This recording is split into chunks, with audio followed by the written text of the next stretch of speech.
Most people think systems fail when they lose control, but the more common failure is the opposite. They survive by becoming tighter.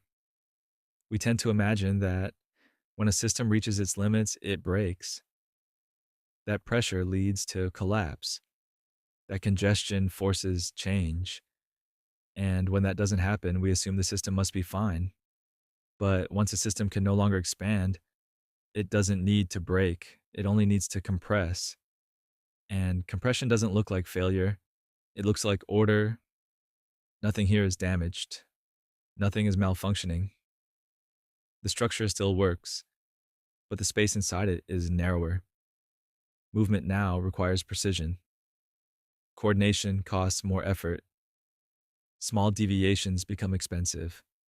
The system hasn't failed, it has become intolerant. As compression increases, something subtle happens. Not all paths remain viable. Some routes don't close, they just stop mattering. No one blocks them, no rule forbids them. The system simply no longer supports many options at once. This is selection, not by decision, but by constraint. At this point, the common belief fails. Systems don't collapse when they lose flexibility, they survive by eliminating it.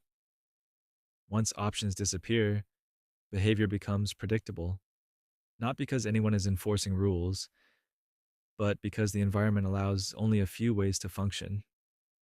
Regulation emerges without regulators, control appears without command. The system governs itself by narrowing what's possible. Eventually, the system settles.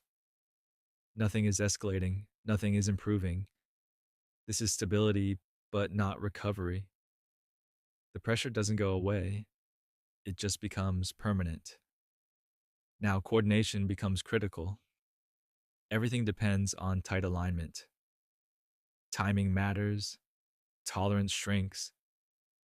The system is prepared everywhere, but nothing is happening.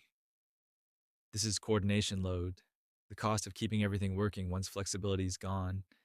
At this stage, there's no visible way back, not because the system is active, but because it's committed. This is the shape now. So here's the replacement belief. Systems don't fail when they lose control. They fail when maintaining control becomes too expensive. And before they fail, they harden. The system can persist like this for a long time, which raises the only question that matters next. What finally breaks? The structure or the coordination holding it together?